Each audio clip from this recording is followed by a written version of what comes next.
દર્શક મિત્રો, મહામંથન મંતવ્ય ન્યૂઝમાં આપનું સ્વાગત છે। કાયદામાં રહેશો તો ફાયદામાં રહેશો, છતાં કેટલાક લોકો છડેચોક કાયદાના ધજાગરા ઉડાવી રહ્યા છે અને ગૃહમંત્રી હર્ષ સંઘવીની પોલીસને હથિયારો બતાવી ભગાડી રહ્યા છે અને મારામારી પણ કરતા નજરે પડી રહ્યા છે। ત્યારે હવે દ્રશ્ય સામે આવ્યા છે અમદાવાદ ગ્રામ્યના નળ સરોવર પોલીસ સ્ટેશન હદ વિસ્તારના, કે જ્યાં એક ગામમાં પોલીસની ટીમ દરોડા પાડવા ગઈ બુટલેગરોના ત્યાં। ત્યારે બુટલેગરો અને ગ્રામજનો છે તે પોલીસ ઉપર જ ઉશ્કેરાઈ ગયા અને તેમને ઢીબી નાખ્યો। આ સમગ્ર ઘટના બપોરના આસપાસની કહેવાઈ રહી છે। નળ સરોવર પોલીસના પોલીસ કર્મચારીઓને એવી બાતમી મળી કે ધરજી ગામ છે ત્યાં કેટલાક શખ્સો ગેરકાયદેસર રીતે દારૂનું વેચાણ કરી રહ્યા છે। આ બાતમી મળતાની સાથે જ નળ સરોવરના એએસઆઈ, હેડ કોન્સ્ટેબલ સહિતના જે પોલીસ કર્મીઓ છે તે બાતમીવાળા સ્થળ પર ત્રાટકે છે।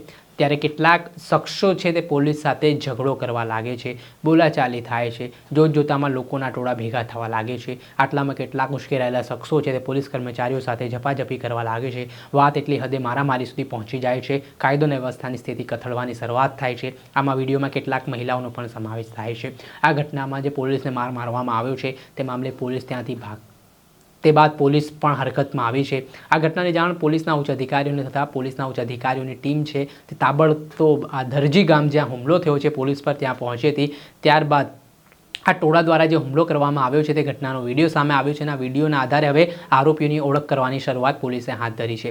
અંદાજિત 100 જેટલા લોકો આ હુમલામાં સામેલ હોવાની વિગત સામે આવી રહી છે અને આ મામલે સમગ્ર ગામમાં હવે કોમ્બિંગ કરવામાં આવી રહ્યું છે અને આ જે લોકો આ હુમલામાં સંડોવાયેલા છે, જેમણે પોલીસને માર માર્યો, તેમની શાન ઠેકાણે લાવવા માટે હવે નળ સરોવર પોલીસે તપાસના ધમધમાટની શરૂઆત પણ કરી છે। આ મામલે નળ સરોવર પોલીસ સ્ટેશન ખાતે 100 જેટલા લોકો સામે પોલીસે ગુનો દાખલ કર્યો છે, જેમાં રાયોટિંગ, મારામારી સહિતની કલમો નોંધવામાં આવી છે અને આરોપીઓને પકડવા માટે હવે તપાસના ચક્ર પોલીસ દ્વારા ગતિમાન કરવામાં આવ્યા છે। પરંતુ આજે સમગ્ર ફરી એકવાર પોલીસ પર હુમલાનો બનાવ સામે આવ્યો છે, તેના કારણે ગુજરાતમાં કાયદો અને વ્યવસ્થાની સ્થિતિ સામે સવાલ ઉઠવાની શરૂઆત થઈ છે અને કેટલાક પોલીસ અધિકારી જે ભ્રષ્ટાચાર આચરી રહ્યા છે તેના કારણે આવા પોલીસ કર્મચારીઓને ભોગ બનવું પડે છે।